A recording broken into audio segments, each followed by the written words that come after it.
এই শব্দটা ছিল নবীজি সাল্লাল্লাহু আলাইহি সাল্লামের যুদ্ধকালীন সময়ের স্লোগান। আমরা বাংলাদেশে অনেকে নারায়ে তাকবীরের বিরোধিতা করি। আমার ঠিকটা তো জোরে বললেন না, এইদিকের লোকেরা বলছেন, এইদিকের লোকেরা বলেন না, সবাই বলেন তো দেখি। এক গ্রুপ পেয়েছি, তারা বলে নারায়ে তাকবীর স্লোগান এটা দলীয় স্লোগান, এই স্লোগান দেওয়া যাবে না। আরেক গ্রুপ আমার মতো হুজুর পেয়েছি, তারা বলে নারায়ে তাকবীর স্লোগান দেওয়া যাবে না। এখন তো ঠিক কর না, নারায়ে তাকবীরের স্লোগান ওয়াকাব্বিরহু তাকবীরা, বাংলাদেশের প্রাঙ্গণে নারায়ে তাকবীর স্লোগান এমন স্লোগান যার সাথে শাহাদাতের রক্ত মিশে আছে। এজন্য সব জায়গায় নারায়ে তাকবীরের স্লোগান দিবেন, এটা বীরত্বের স্লোগান, ঠিক কিনা বলেন? যদি আপনি লিল্লাহে তাকবীর বলেন অসুবিধা নেই, নারায়ে তাকবীর বলেন তাও অসুবিধা নেই, তবে হাদিসে যে তাকবীর দেওয়া হয়েছে সেটা হচ্ছে তাকবীর আল্লাহু আকবার, যেটা নারায়ে তাকবীরের ভিতরে পূর্ণাঙ্গ আছে, ঠিক কিনা বলেন? তাহলে এবার একটু বলেন, ফিলিস্তিন আবার বিজয় হবে, রাসূল সাল্লাল্লাহু আলাইহি সাল্লাম বলে গেছেন, বলেন আল্লাহু আকবার। দুইবার বিজয় হয়েছে ফিলিস্তিন, একবার বিজয় হয়েছে ওমর রাদিয়াল্লাহু তাআলা আনহুর জামানায়, আরেকবার বিজয় হয়েছে সালাউদ্দিন আইয়ুবীর জামানায়। শেষ আরেকটা বার যিনি বিজয়ী করে দিবেন তিনি কে? এরপরে নবীজি বললেন সুম্মা মাউতানুন ইয়াখুযু ফীকুম কাকুআসিল গানাম, এমন সময় আসবে ছাগলের ঠান্ডা লাগলে যেইভাবে কাশতে থাকে এইভাবে কাশতে থাকবে, ঠান্ডা জনিত মহামারী ছড়ায় পড়বে। এই মহামারীর নাম আমরা দিয়েছিলাম করোনা।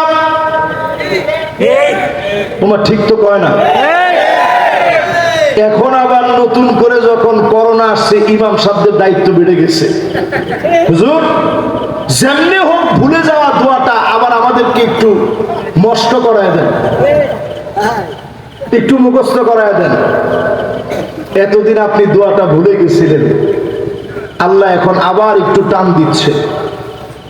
আওয়ালা ইয়ারাউনা আন্নাহুম ইফতানুনা ফি কুল্লি আমিন মাররাতান আও মাররাতাইন সুম্মা লা ইয়াতুবুনা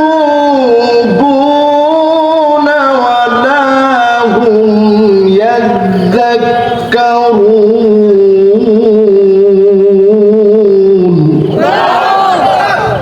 আল্লাহ রাব্বুল আলামিন জানায়া দিলেন, প্রত্যেক বছরে একবার অথবা দুইবার আমি আল্লাহ তোমাদেরকে ধরব, পাকড়াও করব। এরপরে যারা তাওবা করবে মাফ করে দিব।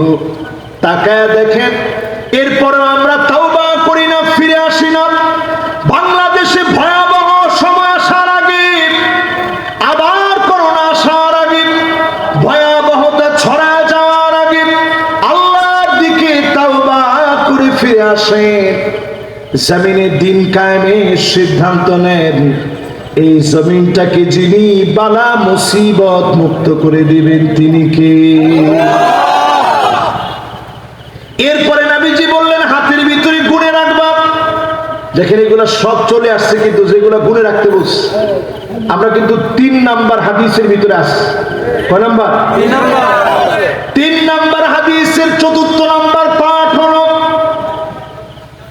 সুম্মা ইস্তিফাদাতুল মাল হাত্তা ইউতার রাজুল মিয়াতা দিনার ফায়াযাল্লু সাখিতা। 100 দিনার দিলেও মন ভরবে না। এখনকার সময়ে টাকা দেখে 400 কোটি টাকা মেরে খাওয়ার পরে কেরানির মন পর্যন্ত ভরে নাই, ঠিক কিনা বলে? আবার গর্ব করে বলে আমার পিয়নে 400 কোটি টাকা মালিক আর কি। এই যে টাকাগুলো আপনি নিলেন, আরেকজন দরবেশ সাহেব ছিল,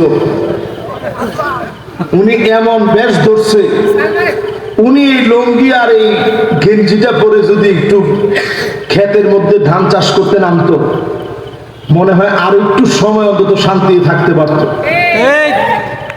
আপনি দেখছেন এত ধনী হওয়ার পরেও ভালো একটা গেঞ্জি আর লুঙ্গিও বেশি নিয়ে যেতে পারে না। এই তো দুনিয়া। আরেকজন বিচারপতি মানি